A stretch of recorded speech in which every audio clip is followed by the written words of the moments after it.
Ele conheceu o ser mais estranho e se surpreendeu. Veja isso.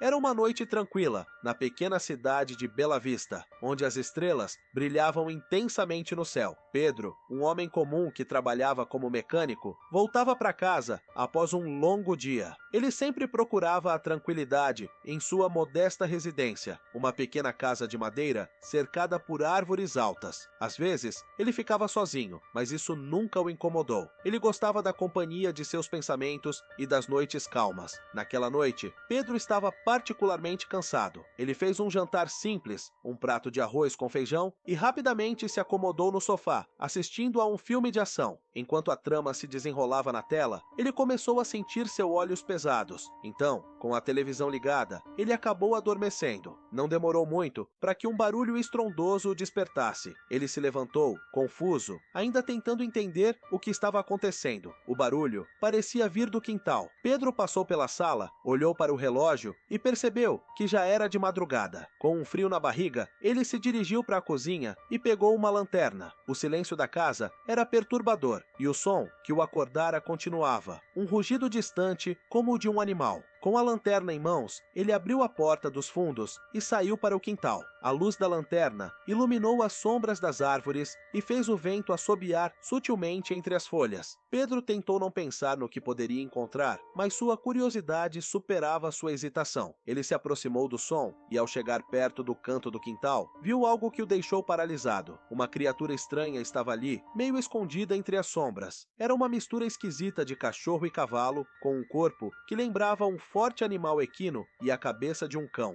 Os olhos da criatura, metade cachorro e metade cavalo, brilhavam sob a luz da lanterna, refletindo uma malícia que fez o coração de Pedro disparar. Ele sentiu um calafrio percorrer sua espinha. Pedro recuou lentamente, tentando não fazer barulho. O bicho, no entanto, parecia perceber sua presença e virou a cabeça em sua direção. A criatura deu um passo à frente e ele pôde ouvir o som de suas garras rasgando a grama. Pedro se virou e correu de volta para dentro de casa, fechando a porta com toda a força. O barulho do ferrolho ecoou em seu peito acelerado. Ele se apoiou contra a porta, tentando compreender o que acabara de ver. O bicho que ele vira era um verdadeiro pesadelo. Pedro não conseguia acreditar que uma coisa daquela pudesse existir. Seu primeiro instinto foi ligar para a polícia, mas lembrando-se de como a cidade era pequena e que ele poderia ser o alvo de piadas, decidiu que não era uma boa ideia. Naquela madrugada, o sono tinha se afastado de Pedro. Ele se sentou no sofá e passou a observar a porta, esperando que a criatura não tivesse encontrado uma maneira de entrar. Os minutos se arrastaram como horas, e ele começou a imaginar como poderia lidar com aquilo. O que era aquele animal? De onde vinha? Todas essas perguntas giravam em sua mente,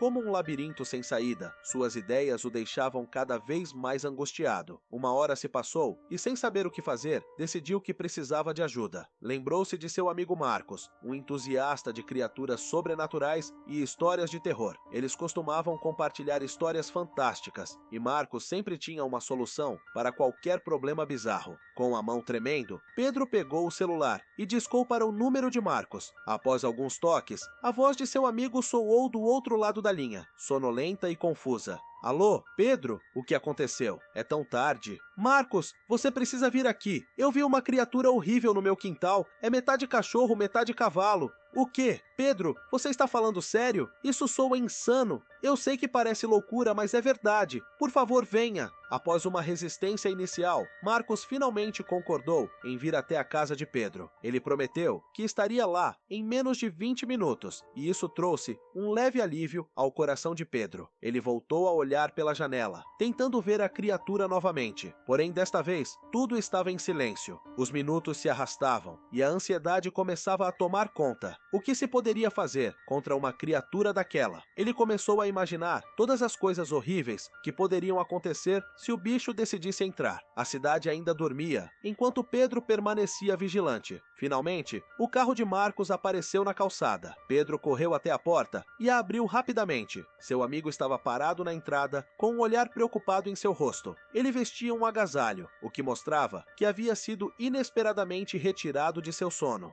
Onde está essa coisa? Perguntou Marcos, enquanto olhava ao redor. Pedro respirou fundo e começou a contar tudo o que havia acontecido. Marcos escutou atentamente, ajudando a acalmar Pedro com sua presença.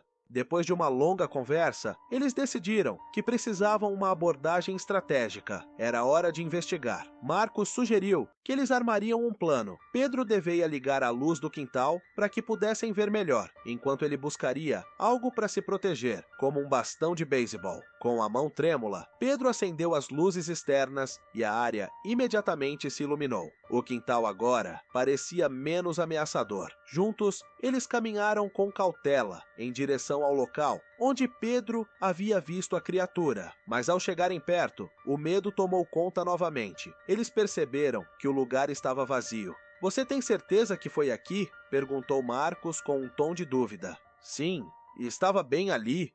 Pedro apontou para a área.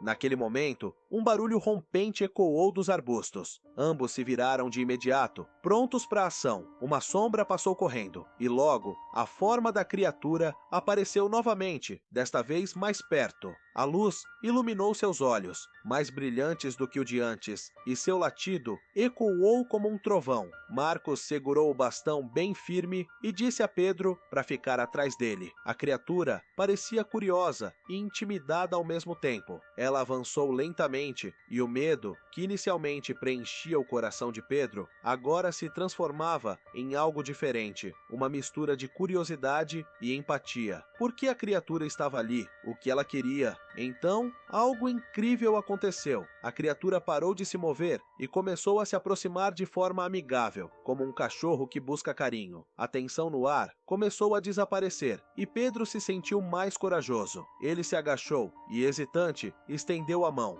"Venha cá, amigo." 35. Para a surpresa de ambos, a criatura se aproximou lentamente, permitindo que Pedro a acariciasse. Sua pelagem era mais suave do que imaginavam, uma combinação estranha de pelos de cachorro e a força de um cavalo. A criatura não parecia ameaçadora, mas sim perdida e assustada. "O que você acha que é isso?" perguntou Marcos, observando em choque. "Não sei, mas talvez ela esteja aqui apenas procurando ajuda", respondeu Pedro com a voz suave. Após momentos tensos, eles perceberam que a criatura não era um monstro, mas talvez uma vítima de algo muito mais sinistro. Eles se levantaram, ainda um pouco receosos, mas determinaram que precisavam entender mais sobre aquilo. Pedro e Marcos, então, decidiram dar um nome à criatura: Canvalo. Nos dias seguintes, a presença de Canvalo se tornou uma parte da rotina deles. A criatura, que havia sido uma invasora aterrorizante, rapidamente se transformou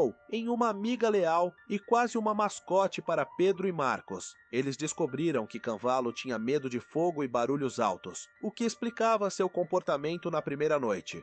Afinal, Canvalo tinha sido um animal perdido, que escapara de um circo abandonado nas redondezas. Juntando as peças, Pedro e Marcos decidiram que não poderiam deixá-lo viver apenas no quintal. Eles procuraram um abrigo para animais que pudessem cuidar dele, mas ao chegarem lá, perceberam que Canvalo era uma atração pela qual as pessoas estavam interessadas. Ao invés de deixá-lo longe, Pedro e Marcos decidiram transformá-lo em uma sensação local. Com a ajuda da comunidade, Canvalo começou a participar de eventos, atraindo pessoas com sua aparência única. Ele não era mais um bicho de pesadelo, mas sim um símbolo de aceitação e amizade. Conforme o tempo passou, Pedro aprendeu que parece não existem criaturas tão estranhas que o amor e a bondade não possam alcançar. Canvalo se tornou parte de sua vida, mostrando que mesmo no mais escuro da noite é possível encontrar luz e amizade. E assim, a pequena cidade de Bela Vista nunca mais foi a mesma, pois a história de Canvalo se espalhou, fazendo com que as pessoas olhassem além das aparências e buscarem conexão com o inesperado. A casa de Pedro se transformou num lar cheio de amor e compreensão, onde o verdadeiro terror não era a criatura, mas sim a falta de empatia entre as pessoas. Se inscrevam, curtam e comentem para a próxima história.